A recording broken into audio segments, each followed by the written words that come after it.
Halo pemirsa, bersama saya Niato Sofa, Anda kembali menyaksikan Bangkalan News. Pemirsa, Bupati Bangkalan beserta jajaran Forum Komunikasi Pimpinan Daerah Forkopimda mengawali program vaksinasi yang digelar di Pendopo Agung, Kabupaten Bangkalan. Selanjutnya vaksinasi akan dilakukan ke tenaga kesehatan di 27 puskesmas. Berikut selengkapnya. Untuk memberikan rasa aman dan kepercayaan kepada masyarakat, Bupati Bangkalan beserta jajaran Forkopimda melakukan vaksinasi yang digelar di Pendopo Agung, Kabupaten Bangkalan. Namun dalam pelaksanaan vaksinasi ini, ada 2 Forpimda yang tidak divaksin karena sebelumnya sudah terindikasi positif COVID dan telah memasuki usia lanjut. Dalam proses vaksinasi ini, ada 4 tahap yang dilalui, yakni mendaftar sesuai NIK, screening, tahap vaksinasi dan pencatatan. Yang terakhir, peserta dihimbau istirahat selama 30 menit untuk memastikan dampak vaksinasi. Bupati Bangkalan Abdul Latif Amin Imron usai vaksinasi mengatakan bahwa program vaksinasi yang dilaksanakan pemerintah sudah dipastikan aman. Tidak hanya itu, vaksinasi ini berguna sebagai antibodi dan kekebalan terhadap COVID-19. Alhamdulillah aman-aman saja.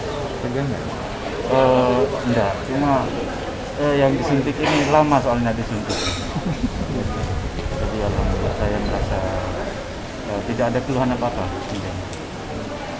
Ke depan vaksinnya untuk Ke depan nantinya masyarakat umum yang usia tadi saya sebutkan yang diprioritaskan mulai usia 18 hingga 58 tahun. Dan tentunya tidak disarankan dan tidak bagi penyakit komorbid. Ini kan kita ikut vaksin ini Pak Presiden sudah mencontohkan, alhamdulillah beliau tidak apa-apa, dan kami pun Forkopimda siap untuk divaksin. Hari ini kami sudah melakukan vaksin ini sehingga masyarakat tidak perlu khawatir, dan MUI pun sudah menyatakan bahwa vaksin ini halal, dan dari BPOM maupun Kementerian Kesehatan menyatakan ini aman. Sementara itu, Kepala Dinas Kesehatan Bangkalan Sudio menjelaskan jumlah vaksin yang diterima Bangkalan sebanyak 2.480 vaksin. Dan untuk tahap awal yang akan divaksin meliputi Forkopimda dan disusul tenaga kesehatan di 27 puskesmas di 18 kecamatan se-Kabupaten Bangkalan. 2.480 vaksin itu targetnya hari ini 10 orang, 70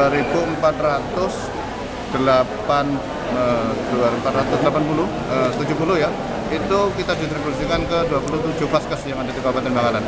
27 itu adalah 22 puskesmas, 3 rumah sakit, 2 klinik swasta, yaitu Kodim dan Polres.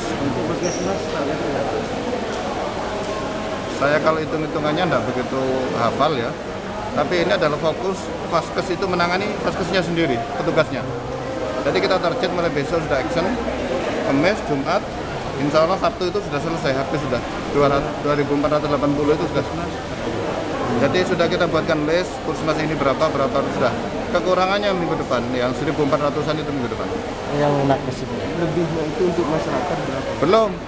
Belum ada untuk masyarakat. Setelah ini baru untuk aparat pelayan publik, Polres, Kodim, Pol PP, Dignas dan lain sebagainya. Baru setelah itu kita untuk keperluan masyarakat. Ya sementara ini karena ini program pemerintah secara nasional ya. Untuk mewajibkan saya belum membaca petunjuk teknisnya atau surat edaran ya. Tapi ini sementara ini kita ngikuti dari program-program itu sangat-sangat diharapkan masyarakat ikut semua berpartisipasi. Karena ini vaksinasi ini adalah salah satu cara ya paling efektif dalam mengerem atau mengurangi laju sebaran COVID yang sekian hari sekian masa. Ya kita tahu bahwa upaya-upaya yang kita lakukan melalui 3M ya kurang efektif ya. Ini adalah salah satu cara ya. Tolong untuk teman-teman media ini juga diedukasi kepada seluruh masyarakat ya. Ya, jadi vaksinasi COVID ini bukan sebenarnya kalau COVID-nya baru ya. Tapi vaksinasi sendiri kita sudah puluhan tahun, di era 70-an sudah melakukan kegiatan yang namanya vaksinasi. Cuma namanya berbeda. Ada hepatitis, ada BCG, ada polio, ada DBT, ada campak dan lain sebagainya. setiap puskesmas sudah mempunyai tim KIPI. Ya, tim KIPI itu kejadian ikutan pasca imunisasi. Pasti ada. Dan tidak semua, itu pasti ada, itu tidak semua. Kadang 1.000 orang itu satu yang pusing, kadang-kadang mual, ya. Kadang-kadang sampai panas, ya. Itu kadang-kadang, ya. Nah, makanya tim ini sudah siap, mulai dari jajaran terbawah sampai rumah sakit rujukan, dokternya sudah dilatih khusus untuk penanganan ini. Dan masyarakat tidak usah khawatir, ya. Kita tangani secara profesional. Ada kemarin saya ingat itu tambahan 17 kasus ya kemarin itu, ya.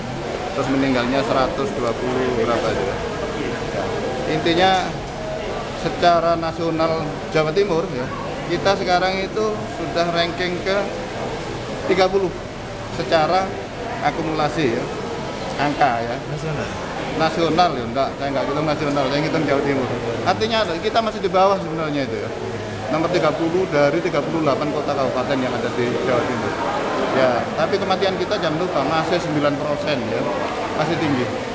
Karena masyarakat rata-rata datang itu dalam kondisi sudah terlambat. Jadi itu untuk pasien yang unkonfirmasi, ya, konfirmasi unsimptomatis. Jadi orang yang tanpa gejala melakukan isolasi mandiri 10 hari, kemudian dievaluasi tidak menunjukkan gejala apapun dalam 3 hari, itu hari ke-14 sudah dinyatakan sembuh tanpa harus swab ulang. Itu ada sesuai dengan Peraturan Menteri Kesehatan nomor 413 revisi edisi yang kelima. Itu sudah menyatakan seperti itu. Ada lagi surat edaran gubernur yang menyatakan hal yang sama, ya. Dari Bangkalan, Aji Kadafi melaporkan.